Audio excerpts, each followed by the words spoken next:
Bien, entonces, como les explicaba, en el caso de la fibrilación nuevamente, para que se recuerden, ustedes pueden hacer una clasificación también de acuerdo a la frecuencia cardíaca. Como ven acá en la imagen, si la frecuencia cardíaca que ustedes sacan en esta fibrilación es menor a 60 latidos por minuto, automáticamente mencionan que la fibrilación auricular tiene una respuesta ventricular baja. Muy bien. Si la frecuencia cardíaca está entre 60 hasta menos 100, se dice que la fibrilación auricular tiene una respuesta ventricular moderada. Y si la fibrilación auricular tiene una frecuencia cardíaca igual o mayor a 100, se dice que esa fibrilación auricular tiene una respuesta ventricular alta. Entonces, eso ustedes tienen que siempre colocar esta explicación cuando ustedes leen un electrocardiograma. Entonces dirán, fibrilación auricular con respuesta ventricular moderada, si la frecuencia cardíaca está de 60 hasta 100. Fibrilación auricular con respuesta ventricular baja, si la frecuencia cardíaca está menor a 60. Y fibrilación auricular con respuesta ventricular alta, si la frecuencia cardíaca es igual o mayor a 100. Esto les van a pedir. Doutor, Dime. doutor, sabendo que el flute tiene un 10% que no es rítmico, si en esos 10% presenta una frecuencia alterada, ¿yo igual tengo que poner el nombre o no? El apellido. Sí, tienes que colocar igual. Si digamos es un flúter regular, no hay problema. O sea, no es necesario ahí colocar la respuesta ventricular. Dices, es un flúter auricular, de acuerdo a la frecuencia cardíaca que saques, ¿no? Pero si es irregular, tú le puedes colocar la respuesta ventricular, ¿no? De acuerdo a la frecuencia cardíaca que saques. Gracias, doctor. Y esta es la explicación o el pequeño resumen que se ha hecho para poder entender flúter, ¿no? El flúter auricular, habíamos mencionado, que se produce por un circuito de macroentrada a nivel de la aurícula derecha. Generalmente la frecuencia cardíaca auricular en el flúter va de 150 a 300, a diferencia de la fibrilación que puede ser de 300 hasta 600 veces que la aurícula se va despolarizando de forma segmentaria. El flúter auricular se caracteriza por estas ondas F mayúsculas, ¿no? Ondas F mayúsculas, como ven acá, que bueno, en el dibujo casi están sincrónicas, pues eso es lo que nos orienta a nosotros a pensar de que es un flúter como tal. Los flúters pueden ser regulares, como ven acá en la imagen, como también pueden ser irregulares, de acuerdo de la cantidad de ondas F mayúscula que existan entre onda hora y onda R. Y por lo tanto, si tiene una flúter auricular irregular, tendrán que también sacar la frecuencia cardíaca de acuerdo a qué? A la estrategia de cómo sacar la frecuencia cardíaca contando los 30 cuadrados grandes. Por otro lado, el flúter, al igual que la fibrilación, se debe anticoagular, a excepción de que exista alguna contraindicación. Y lo más importante en estos casos, si la frecuencia cardíaca está elevada y no sabemos desde cuándo inició la fibrilación o el flúter, lo mejor es controlar la frecuencia cardíaca, ¿no? Esto ya cambió. Antes el pilar del manejo de la fibrilación y del flúter era primero controlar el ritmo, o sea, que tratar de revertir la fibrilación y el flúter y tratar de volver a un ritmo sinusal. Pero en esta circunstancia no pasa esto, ¿no? Hoy en día ha cambiado y lo más importante es controlar la frecuencia cardíaca, porque se ha visto que la mayoría ha empezado a usar antiarrítmicos y han empezado a producir ACVs, bueno, pues por el desprendimiento del trombo. Por lo tanto, siempre recuerden que lo más importante es controlar la frecuencia cardíaca. Posteriormente ya pues anticoagularé y si veo que no hay ningún riesgo, voy a tratar de volver al ritmo sinusal usando algún antiarrítmico. El flúter auricular generalmente tiene una división, ¿no? O sea, una clasificación. Y esta clasificación es de acuerdo a qué? A la presentación de las ondas F mayúsculas. Si son más positivas o son más negativas. Por lo tanto, el flúter auricular se divide en flúter típico y el flúter atípico, ¿no? En el flúter típico, se caracteriza porque vemos bien las ondas F mayúsculas. Por ahí viene el nombre, ¿no? De típico, porque visualizamos bien las ondas F mayúsculas. Pero estas ondas F mayúsculas pueden ser de dos tipos. Por un lado, tenemos el flúter auricular típico antihorario y tenemos el flúter auricular típico horario. ¿A qué se refiere con esto? Que el impulso, este impulso que pasa, que viaja por este sistema de macroreentrada, por este circuito de macroreentrada, permítame, voy a mover esto un poco, me voy atrás, acá. Entonces, este circuito de macroreentrada, el impulso puede ir en el sentido de las manecillas del reloj. Cuando va en el sentido de manecillas del reloj, recibe el nombre de flúter auricular típico horario. Pero también puede ir en el sentido contrario de las manecillas del reloj. Y ahí recibe el nombre de flúter auricular típico antihorario. ¿Y cómo nos damos cuenta si es que es antihorario u horario? Por las ondas F mayúsculas. En el flúter típico antihorario, las ondas F mayúsculas son más negativas, o sea, se van más hacia abajo. Y en el flúter auricular típico horario, las ondas F mayúsculas son más positivas, o sea, se van más hacia arriba. Por lo tanto, esa es una clasificación de acuerdo a su presentación de las ondas F mayúsculas.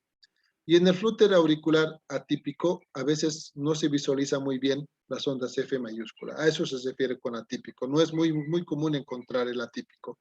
El que más encontramos es el flúter auricular típico horario, ¿no? O sea, que aquel que se ve bien las ondas F mayúsculas y son prominentes y podemos visualizar bien estas ondas.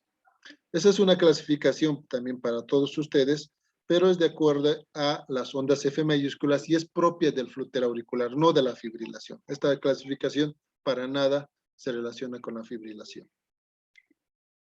¿Alguna pregunta hasta acá?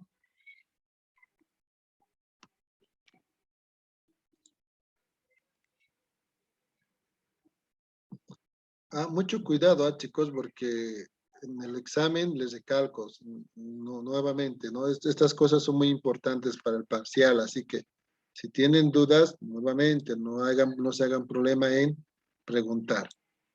Voy a adelantar un poco estas dos diapositivas porque, bueno, ya hemos hablado que la frecuencia cardíaca en un ritmo irregular es contando los 30 cuadrados grandes. Y acá podemos visualizar, bueno, más o menos una imagen que hemos tratado de hacerla, donde estamos contando los 30 cuadrados grandes, y en los 30 cuadrados grandes estamos contando los QRS, ¿cuántos hay? Un ejemplo, acá hay 11, y esos 11 lo multiplicado por ¿cuánto? Por 10. Por lo tanto, la frecuencia cardíaca salió 110 latidos por minuto. ¿No? Es la forma más sencilla para sacar la frecuencia cardíaca en un ritmo irregular.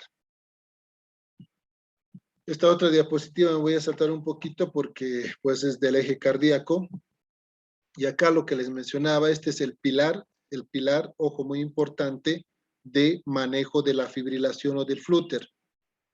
Primero, esto ha cambiado, como les decía. Actualmente hablamos de controlar primero la frecuencia cardíaca, si así lo requiere la situación.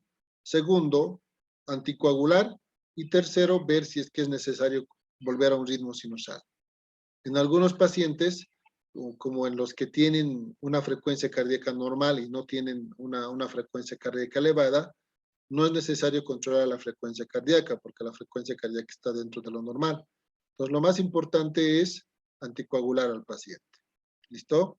Son diferentes grupos de poblaciones o pacientes que les estoy explicando. Les recalco, no quiero que el día de mañana me digan, doctor, este paciente, pero si tiene una frecuencia cardíaca, ¿por qué le anticoagulo y por qué no controla la frecuencia cardíaca? Si su frecuencia está cardíaca normal, ¿para qué voy a controlar la frecuencia cardíaca? Eso es obvio que no. O en el caso de tratar de volver a un ritmo sinusal. Yo solamente voy a tratar de volver a un ritmo sinusal cuando esté seguro que el corazón no está estructuralmente dañado.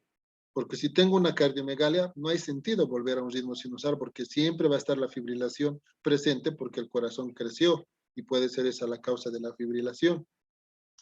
O en todo caso, también en aquellos pacientes que tú quieres controlar, volver a un ritmo sinusal, de preferencia son aquellos que tú has anticoagulado ya por 2 semanas, que ves que el corazón no está grande Entonces, en esa circunstancia, tú puedes tratar de revertir y volver a un ritmo sinusal.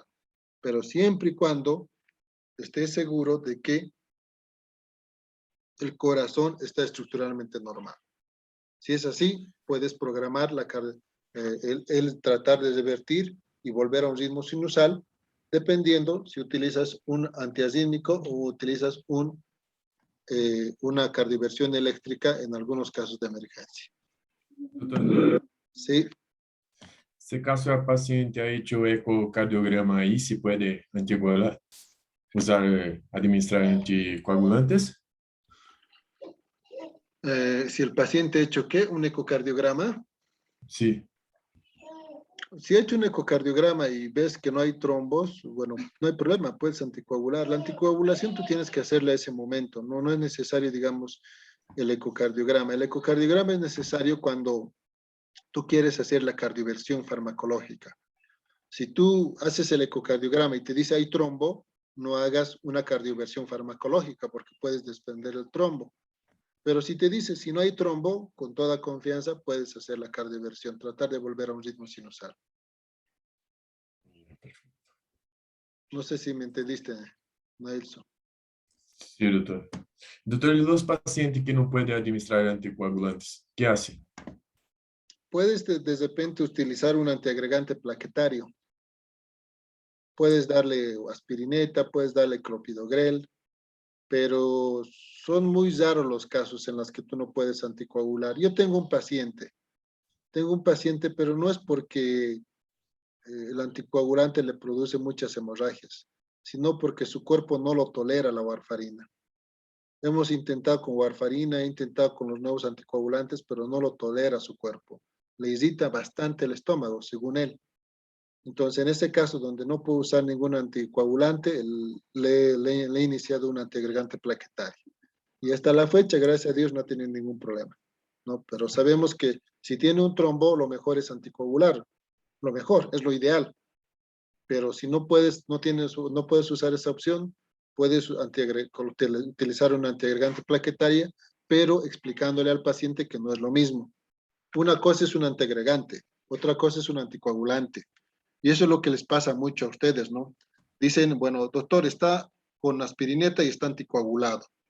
No es así, la aspirineta no es un anticoagulante, la aspirineta es un antiagregante plaquetario. Pues los anticoagulantes utilizamos para ciertas cosas y los antiagregantes para otras cosas, pero bueno, pues si no, tampoco lo puedes dejar sin nada al paciente, ¿no? O a su libre, bueno, pues disponibilidad. Lo mejor es siempre darle una opción, aunque no al 100% que le ayude, pero por lo menos darle una opción de tratamiento. Bien, entonces para concluir, porque ya todos estamos cansados, este pequeño cuadro, hasta acá es el examen parcial del día jueves, por si acaso, todo lo que hemos pasado hasta acá. Todos los videos están también en el Moodle, no falta ninguno, solamente estos de esta clase. Y bueno, a la persona que ha grabado tal vez la primera parte, si nos comparte el video serían bien, porque yo no lo tengo, no lo he grabado, lamentablemente me olvidé. Los otros dos sí están bien. Entonces, miren acá, esto es lo que les he explicado, en este cuadrito está todo. Tengo un episodio de fibrilación auricular, tengo un paciente que viene con episodio. Entonces, yo tengo que ver si es que el paciente está estable y si es que este episodio ha sido mayor a las 48 horas. Si ha sido mayor a las 48 horas, estén seguros que el paciente tal vez ya tiene el trombo. Entonces, ¿qué tengo que hacer? Tengo que anticoagular. ¿Y cómo voy a anticoagular? Pueden usar, para anticoagular, pueden usar este score, el score de CHA2 de 2 Basques.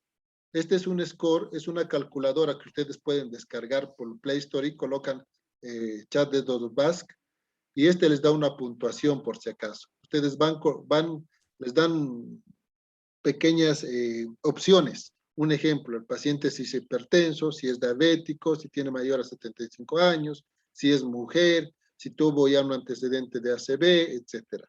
Entonces, todas esas opciones les da y ustedes van marcando de acuerdo al antecedente del paciente. Y al final les dice calcular y les dice si es que es necesario anticoagular o no anticoagular al paciente. Este score nos sirve para justificar la anticoagulación, porque si el día de mañana tú tienes problemas de repente legales por algún paciente, Esto te puede servir de sustento para que tú te justifiques que en base a esto realizaste la anticoagulación, ¿no? Eso es algo, acá les voy a mostrar, voy a avanzar un poquito, acá tengo el score de chat de 2 back, es este de acá, miren, es este de acá. Entonces, aquí tiene sus puntuaciones. Cuando tú lo tienes esto en el celular, lo descargas, entonces lo único que vas a hacer es tiquear de acuerdo a lo que tenga el paciente, ¿no? Un ejemplo, si el paciente tiene algún dato de insuficiencia cardíaca izquierda, es un punto. La edad mayor a 75 o igual, 2 puntos. Y si es que tuvo una CD previo, también es 2 puntos. El resto es un punto nada más. Si el valor, una vez que has calculado, el valor te sale 0, no es necesario anticoagular. Si el valor te sale a 1, en el caso del hombre, tienes que anticoagular. Pero en el caso de la mujer, está a discusión del médico que está tratando. ¿Por qué? Porque si ven acá, hay la opción sexo femenino. Entonces, el sexo femenino tiene un punto. No por ser mujeres les vamos a anticoagular, ¿verdad? Entonces, por ende, se sugiere que en las mujeres el valor debería ser mayor a 1. Y en el caso del hombre, debería ser ya con la puntuación de 1 para poder iniciar un anticoagulante. Por lo tanto, miren, acá tenemos, nos dice mayor a 1, utilizar anticoagulante. Pero esto es en el caso de la mujer. Si en el caso del hombre ya tiene una puntuación de 1, ya anticoagulamos, ¿no? Por lo tanto, este score nos sirve para que nosotros, les recalco, justifiquemos por qué anticoagulamos un paciente. Es súper fácil, pueden descargarlo eso en Play Store y tenerlo en el celular. Entonces, una vez que han anticoagulado al paciente, ya con seguridad pueden pedir algunos estudios. Claro que este paciente de repente tiene una frecuencia cardíaca normal, ¿no? O sea, aceptada, entre 60 y 100, por eso no se habla de controlar la frecuencia cardíaca. Por lo tanto, puedo pedir una ecocardiografía.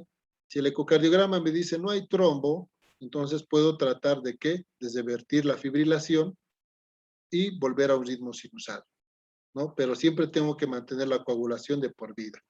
Eso dependerá de ¿qué? De que no haya trombo para poder tratar de usar antiarrítmicos potentes y volver a un ritmo sinusal, siempre y cuando el corazón esté estructuralmente normal. Porque si está dilatado, les recalco, nunca volverá un momento, pero otra vez se va a desencadenar la fibrilación. Ahora, este otro grupo de pacientes son aquellos pacientes que tienen su fibrilación, pero están inestables, hemodinámicamente inestables. Entonces, el paciente puede tener hipotenso, puede estar con síncope, algún dato de insuficiencia cardíaca, incluso puede tener angina, un llenado capilar lento, diaforético, ¿no? Taquicárdico, etc.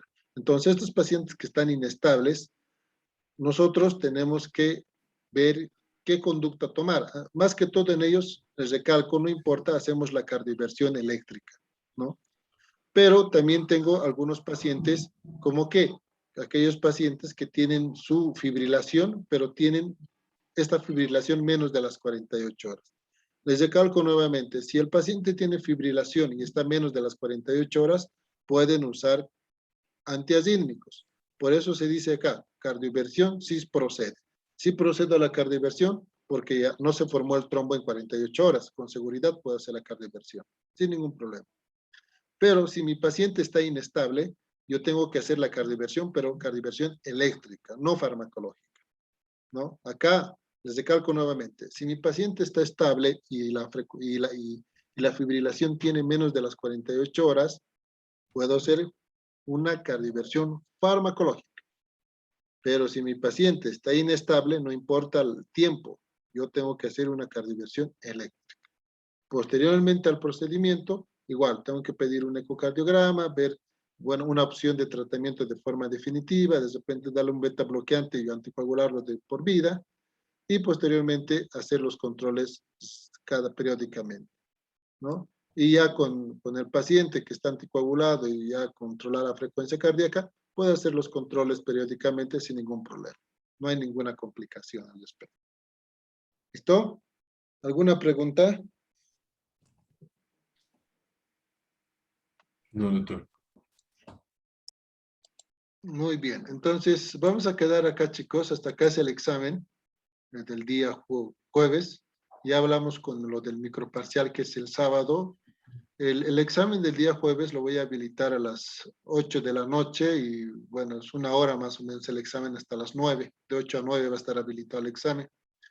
Y el día sábado el microparcial lo voy a habilitar de 8 a 18. O sea, pueden dar en cualquier horario que se establecido en el horario que les he comentado, dependiendo de su disponibilidad, pero el tiempo desde luego también va a ser corto porque solamente van a ser 10 preguntas en microparcial. Cada pregunta vale 3 puntos, un total de 30, que es el porcentaje de evaluación del microparcial, y el examen parcial como tal tiene un valor de 60 puntos, ¿no? Que es también lo mismo que nos pide la universidad. 60% el parcial, 30% el microparcial y 10% la asistencia a clases. Entonces, ojo muy importante para las personas que van a entregar los electrocardiogramas, hasta donde les he explicado, por si acaso no es necesario avanzar más, porque no les he explicado eje cardíaco, la puntuación va a ser extra para sus puntos en cuanto a lo que es los 10%, los 10 puntos de la asistencia a clases. ¿Listo? ¿Alguna pregunta, alguna duda? No, doctor, la pregunta sería esta, pero ya me esclareció sobre los electros. Ya, muy bien. Gracias. Listo, chicos, ahí quedamos. Muy bien. Buenas noches a todos, que descansen. Hasta luego, doctor. Buenas noches. Tenga- noches, doctor. Que tenga buena noche, doctor. Gracias, igualmente. Hasta luego.